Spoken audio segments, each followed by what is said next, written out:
battle between Ichigo and the four Quincy ladies continues this week, with Ichigo showing off some brand new abilities, and Candace Catnip going through a really awesome Volstandig transformation. This week's chapter of Bleach, just like the previous weeks, was pretty short and felt like it went by in about 5 seconds. At least what was there this week was really awesome, entertaining, and had a lot of impact behind it, especially the scenes when all of the girls are just being blown away just by Ichigo's power. And this causes Candace Catnip to go completely batshit insane. And this is when she activates her Volstandig, which predictably is lightning-based. But what I love most about this is that when she goes through this transformation sequence, she actually has these 2 lightning swords in her hands. And this is absolutely fitting when she goes up against Ichigo, because he's showing off a lot of new techniques this week. Well, really only one, and it's just really a variant of a classic one, but he actually does get to use the Getsuga Tensho once, and I do like how the color change is now white, and how when he actually uses the technique, there's a little streak across the air, and then it suddenly just explodes right in front of the user. It's pretty awesome. But what's really fitting here is, since Candace now has these 2 swords, Ichigo has an excuse to use his 2 as well, but apparently her Volstandig allows her to have 6 different swords at once. I don't know if this is just a metaphor, or if it's just saying that she has a big, massive electrical explosion going on behind her. All I know is it does look pretty damn awesome, but it's really the end of the chapter where things really start to matter, because that's when Ichigo pulls this brand new technique out, which is known as the Getsuga Jujishou, which is a brand new form of the Getsuga Tensho, which actually takes the form of a cross. So the power of Christ compels you, so says Ichigo, and this brand new power is probably going to be incredibly devastating to the actual Quincy. I can't wait to see what it's going to do, if it's going to leave like a big mark behind, a huge cross-shaped symbol. It actually goes in line perfectly with the series when you actually think about it. But just like his brand new Getsuga Tensho, it itself is also white. It's just a big cross explosion. And that's pretty much where the chapter comes to a close, but I really enjoyed it. So what's the rundown this week? Well, the artwork this week was certainly nice, especially all of the character designs.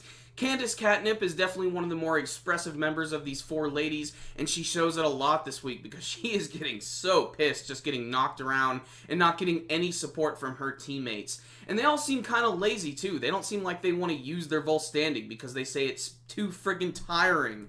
I thought this was a war, guys. Get your shit together.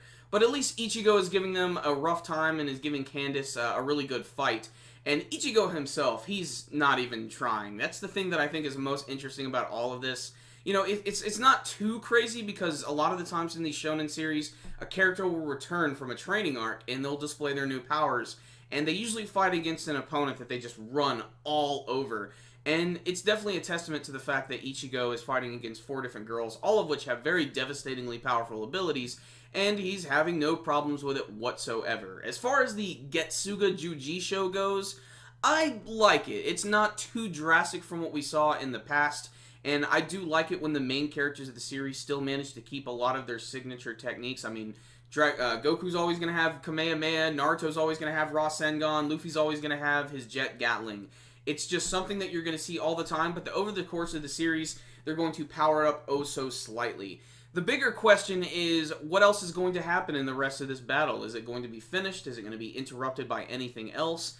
Is the Quincy leader, does he have another plan? Because they hinted at that at the end of last week's chapter, so there's a lot of places this could go, but this is basically just a chapter to show us how far Ichigo has come and some of the brand new powers that he has acquired. Otherwise, it was just okay for me personally, so I'm going to give this week's chapter an 8 out of 10, but if you were following the series, definitely check out this week's chapter as it was really entertaining, had a lot of really great action scenes, and will continue to make you wish the anime would just return. So, there it is, 8 out of 10, pretty cool chapter. If you guys read this week's chapter of Bleach, I would love to hear your thoughts about it. You can tell me with your comments below. What did you think of the battle between Candace and Ichigo? And what's up with the Getsuga Jujishou? What do you think is actually the real, secrets behind this ability? Remember, guys, before you leave, make sure to hit that like button so you can give this video a thumbs up. It's really, really easy to do, and it helps out our videos tremendously. You can also subscribe to the channel, and you can also check us out on Facebook and Twitter. I'll put links to those in the description box below. Also, guys, make sure and check out some of the other videos we've been working on. Me and Christian just recently worked